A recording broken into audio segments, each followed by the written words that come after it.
Good morning and welcome to another edition of the Daily Fix. I am your usual host and presenter, Advocate Tulo Hoyani. Today I would like to share with you what is going on between Chico Twala and his son Longwe. You will recall that a few months ago, some 2 months ago, I brought an episode in which episode I narrated to you how Longwe Twala had met Malisela Tifo in jail at the Johannesburg prison. During that encounter, Longwe is supposed to have told Tifo what actually happened in the Kumalo house on the night that Senzo Meyiwa was shot. The version that Longwe gave to Tifo was that he had brought the gun to the Kumalo house. He fired that gun in front of everybody, and he ended up being prevailed upon by Senzo, and Senzo ushered him out of the house after he had fired that firearm, and Senzo ended up taking possession of that firearm. Senzo then moved inside the house and gave the firearm to Kelly Kumalo. It would appear that shortly after Senzo gave the gun to his girlfriend, Kelly Kumalo, Kelly Kumalo started playing around with the gun, and in the process of playing with it, the gun fired one or two bullets. It is not very clear, but at least one of those bullets fatally injured Senzo Meyiwa. That is the version that I gave you coming out of that meeting between Tefo and Longwe. And the contents of that statement made by Longwe to Tefo were recorded by Tefo while both of them were in the Johannesburg prison. So today now we have information doing the rounds on social media that Chico has confronted his son Longwe about that communication. You see, that communication was essentially about, or was really, if you look at it, supported the version of 375, that there had been no intruders into that house. So recently what we have is that Chico has confronted his son Longwe about that meeting with Tefo and the disclosures that he made to Tefo. Because apparently Chico was very angry about this after knowing that there had supposedly been a meeting between Longwe and Tefo while Longwe was in jail. So after that meeting, it would appear that Longwe then retracted everything and told his father, Chico, that Tefo is not telling the truth, that he never told him all those things which he was supposed to have told him. Longwe is reported to be in rehabilitation, in rehab. Longwe is a drug junkie. Let me put it that way. There's no way to explain, to describe Longwe. Longwe is a drug addict. A drug addict, and he's been a drug addict for quite a long time. Now he's under pressure he was put under pressure by his father to publicly deny ever meeting Tefo and making that statement. And you see, Longwe is in a very vulnerable situation here because he is also facing charges of stealing his father's music equipment. Because you'll recall that what took him to jail, or he was sent to jail after he had broken into his father's house and stolen some studio equipment belonging to his father. This, we are told, was to, get some equipment out of that house to, for Longwe to sell so that he can feed his, appetite, for his drug habit.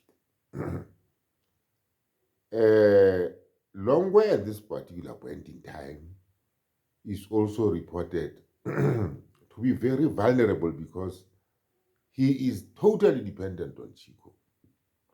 Chico has made several attempts to take him to several rehabs. And in this social media communication now, he totally refused ever to get into TEFO because his father is, probably embarrassed about it all. Because you remember that Chico was one of the first people on the scene, and it has always been, it has always been, very, very, very disturbing to have found people like Chico on the scene so soon after the death or the shooting of Senzo Meyiwa. So Longwe is vulnerable at this stage. He has promised his father that this is the last time I go into rehab. I am going to mend my ways and so on and so forth. So the whole purpose of having that reply by Longwe to his father, right, denying ever meeting Tifo, one can see, the real purpose of that. The real purpose of making it public is to dispel any, suggestion that there were no intruders into that house. Because you see, coming from Longwe, as he told it to Tefo, and there's no reason why we should doubt that there was a meeting between Longwe Twala and Malisela Tefo while they were in jail. And that Longwe, in fact, made that statement, which was recorded to Tefo. The only reason why now Longwe finds himself in this, in this sort of corner is to try and impress upon his father. Not only perhaps to drop the housebreaking and theft charges that he has filed against him, but also, to try and reconcile with his father.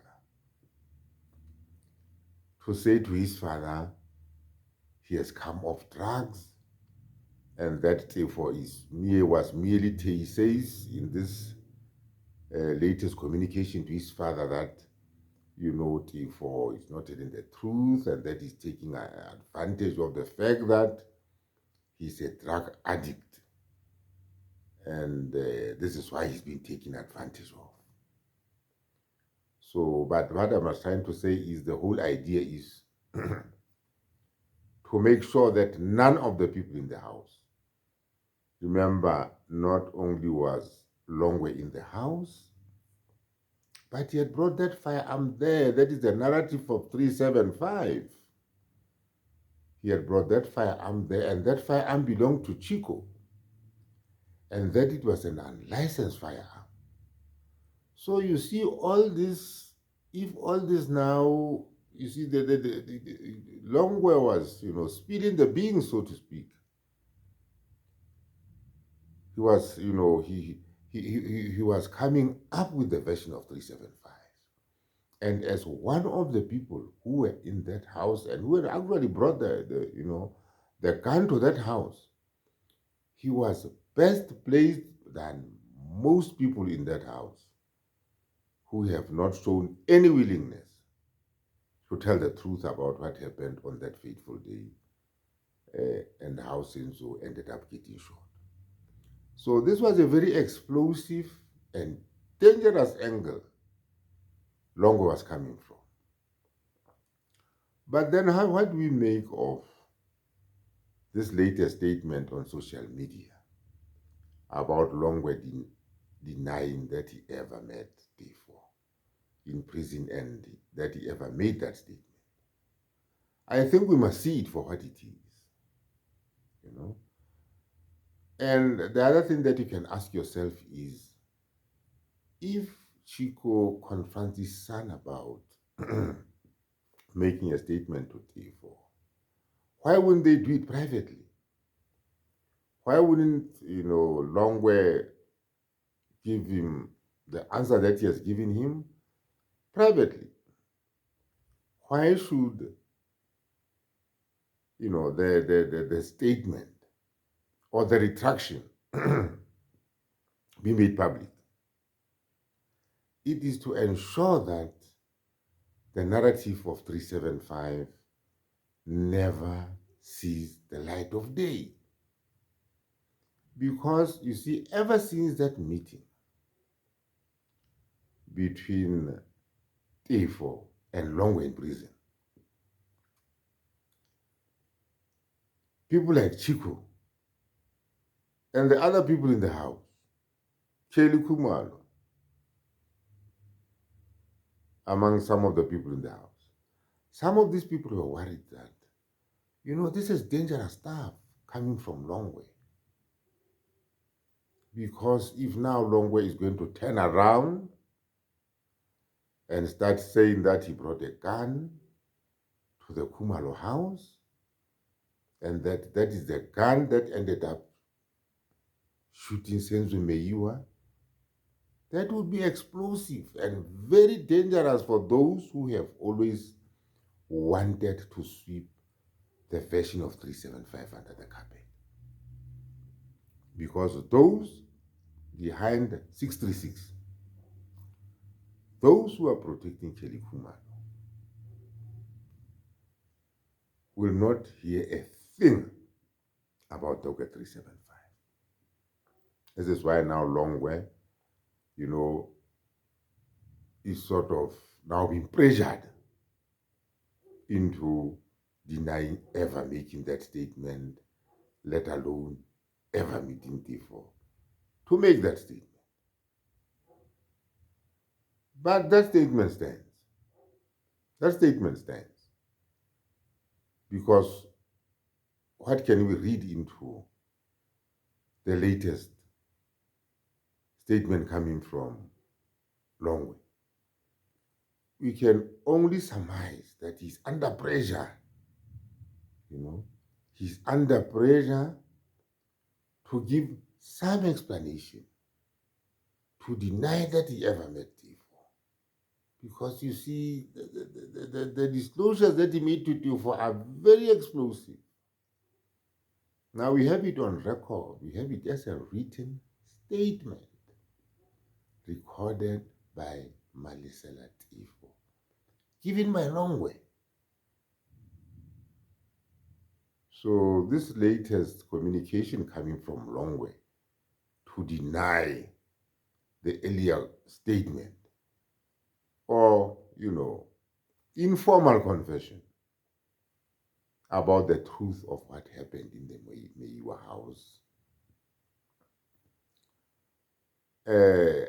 should be seen for what it is, right?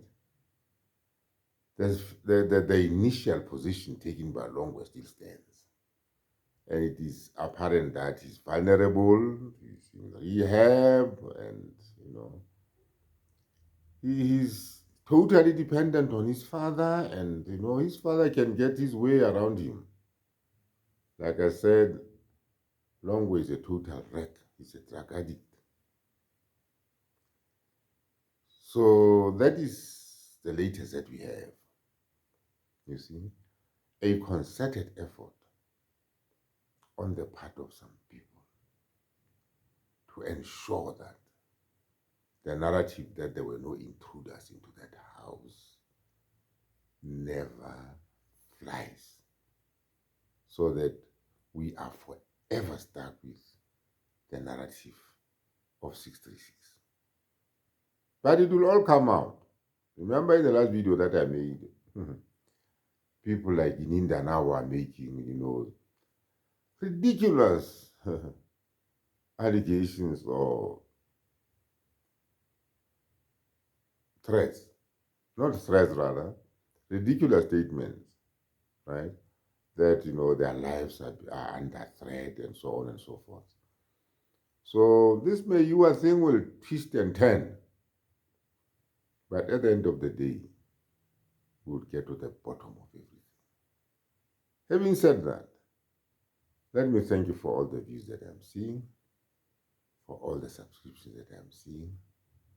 Please like and don't skip those videos. Don't skip those ads, rather. How I keep on saying, don't skip videos. Don't skip ads. They keep the home fires burning. Having said that, please have a nice day and a wonderful beginning to the week. Thank you very much.